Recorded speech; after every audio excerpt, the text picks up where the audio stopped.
Dan saudara, benarkah tim Susiber tidak salah langkah dalam menetapkan pemuda penjual es di Madiun, Jawa Timur sebagai tersangka?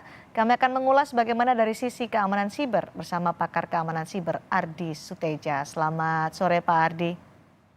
Selamat sore, Mbak. Baik Pak Ardi, ada sejumlah perbedaan keterangan antara keluarga dan Polri ketika Agung ditangkap dan kemudian ditetapkan sebagai tersangka hari ini sebagai salah satu orang di balik akun Bjorka. Di antaranya adalah keluarga mengatakan Agung hanya punya satu handphone, tidak tahu sama sekali soal dunia informasi dan teknologi. Tapi kemudian Polri menetapkan sebagai tersangka karena ia disebut sebagai penyedia kanal Telegram Bjorka. Menurut Anda?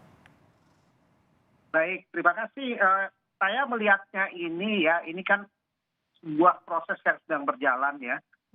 Apa yang disampaikan oleh keluarga korban itu baru satu versi ya. Ada dari penyidik juga versinya berbeda. Nah, ini adalah tugas pendalaman dari penyidik ya, dengan bukti permulaan awal yang mereka miliki. Mereka punya waktu, ada waktu yang ditentukan berdasarkan KUHP ya. Mereka harus proses penyidikan itu berdasarkan bukti-bukti permulaan yang ada. Nah, apabila keluarga tersangka menyampaikan hal yang kontradiktif, itu saya harus sampaikan itu adalah hak mereka ya. Tapi itu nanti bisa dibuktikan di dalam apa yang dilakukan oleh penyidik ya. Kita harus memberikan kepercayaan pada penyidik dan ini proses masih berjalan, artinya belum bisa diambil suatu kesimpulan ya. Masih banyak pertanyaan-pertanyaan yang muncul. Apakah ini dia ini si Bjorka atau hanya dia menjadi fasilitator ya sebagai adminnya Telegram ya. Ini masih banyak pertanyaan-pertanyaannya ya. Itu yang harus kita fokuskan. Kalau emang kita ingin belajar tentang pendidikan, kita lihat ke substansi masalahnya, bukan keterangan sepihak dari si A, si B, si C ya. Dan kita ikutin saja. Dan saya terus terang belum bisa mengambil suatu kesimpulan karena ini masih proses itu masih berjalan pendidikan. Pemuda penjual es di Madiun, Jawa Timur dijadikan tersangka setelah ia disebut menjadi penyedia kanal Telegram Bjorka. Kemudian ia mengunggah 3 unggahan di Telegram yang akhirnya membuat ia ditetapkan sebagai tersangka. Apakah dengan seorang penyedia kanal Telegram Bjorka ini ditangkap dan ditetapkan sebagai tersangka mempermudah Satgas mengejar pelaku utama atau orang di balik akun Bjorka? Saya kira tidak semudah itu ya, karena kalau dia sebagai penyedia artinya dia sebagai admin ya, admin dari grup chat di Telegram ya, artinya dia juga bisa disangkakan melanggar undang-undang ITE ya, karena di dalam ITE itu ada aturan yang mengatur tanggung jawab seorang admin ya, itu ya, kemungkinan seperti itu yang akan dihadapi.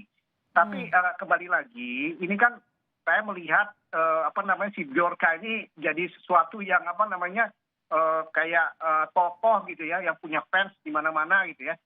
Ini mungkin cuma satu kelompok fans saja yang seharusnya tidak terjadi ya, karena lucu juga orang yang melakukan sesuatu yang menghebohkan itu dijadikan tokoh gitu ya. Ini suatu hal fenomena yang menarik sebetulnya buat kita amati. Tapi intinya begini.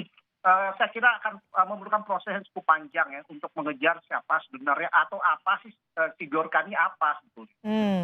Oke. Untuk menemukan siapa Bjorka, karena ini kan ada kesulitan, tidak mungkin seorang peretas bisa ditemukan dengan tanpa ada proteksi atau melapisi atau melayer IP address dan geolokasi mereka. Apakah ini menjadi kendala tersendiri bagi Satgas Cyber?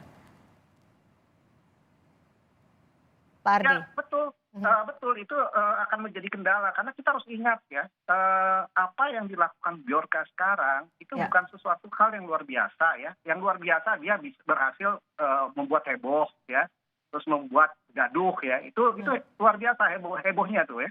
Tapi hal yang harus kita ingat, pola Bjorka ini tidak berbeda jauh dengan ada hacker internasional namanya Anonymous. Pola-polanya mirip. Ya, sampai sekarang pun nggak ada yang tahu siapa Anonymous itu, di mana dia bertempat tinggal, wujud wajahnya seperti apa ya. Makanya ini akan menjadi tantangan tersendiri buat Satgas dan teman-teman di Polri untuk mengungkap siapa sebenarnya Bjorka.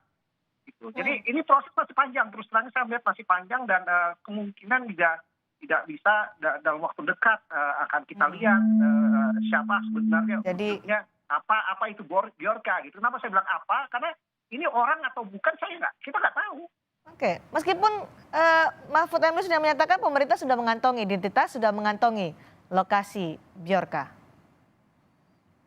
Ya kalau udah mengantongi artinya ini kan kita bilangnya jadi si yang bersangkutan kalau emang benar ya dia akan apa namanya menjaga Ya. dirinya gitu. Mhm. Tapi kita lihat aja berikutnya apa yang terjadi ya. Tadi saya udah dengar katanya dia sudah bereaksi dengan adanya penangkapan di Madiun itu Ya. tersangka dengan status tersangka. Nah, ini dia masih beraksi nih. Artinya ini proses masih panjang, ceritanya masih panjang ini. Tidak semudah itu untuk bisa menangkap Bjorka menurut Anda. Betul, betul. Oke, ada juga informasi bahwa Bjorka sebenarnya hanya broker atau perantara dalam jual beli data. Ada disebutkan juga oleh polisi, ada motifnya juga ada motif ekonomi. Disebutkan Mahfud MD juga menyatakan itu. Bagaimana tanggapan Anda soal ini? Hanya broker.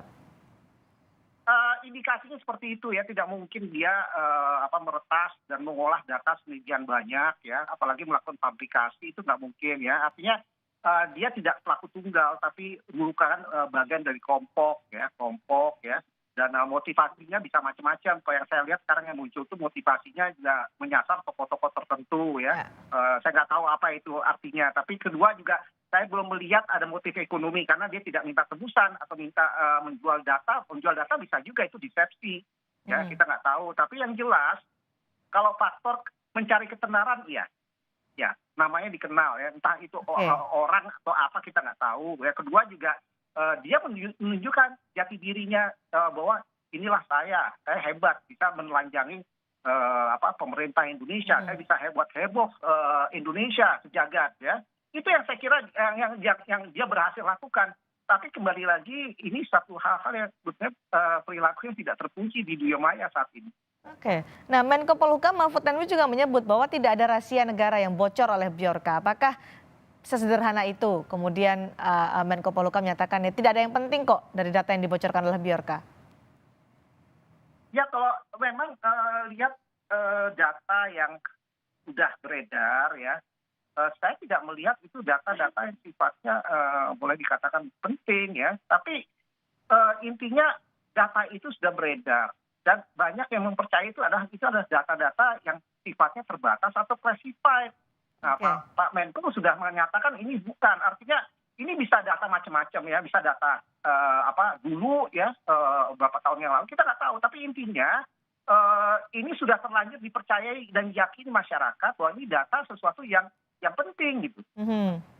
Oke, nah data dari National Cyber Security Index juga menyatakan bahwa keamanan siber Indonesia ada di peringkat ke-6 di Asia Tenggara. Ini membuktikankah bahwa memang selemah itu keamanan siber Indonesia? Bahwa sangat Itu harus kita rentan. lihat, itu peringkat ke-6 dari berapa negara. Di ASEAN aja ada berapa anggotanya, di Asia aja ada berapa anggotanya. Oke. Ya kok dibilang parah, ya kok dibilang belum advance, iya kita masih belajar, kita masih harus mengejar ketertinggalan. Itu benar. Tapi kalau dibilang kita ranking ke-6 dari berapa negara, itu harus dilihat loh. Tapi kan dengan adanya kasus seperti ini memang harus diperbaiki untuk keamanan siber Indonesia, untuk pelindungan data warga negara. Betul, harus diperbaiki ya. Oke. Dan ini juga harus kita bangun budayanya ya, kesadaran masyarakat harus kita bangun. Tapi itu kan proses, dan proses ini tidak bisa kita lakukan dalam jangka waktu yang pendek. Oke, baik. Tidak dalam jangka waktu yang pendek, termasuk juga mengejar Bjorka tadi ya. Berburu Bjorka dengan setelah menetapkan satu orang pemuda di Madiun, Jawa Timur sebagai tersangka. Ini belum tentu bisa menjadi pintu masuk karena ada kendala-kendala untuk bisa mengungkap siapa orang atau kelompok di balik Bjorka. Terima kasih Pak Ardi Suteja sudah berbagi pandangan bersama kami di Sapa Indonesia Malam hari ini.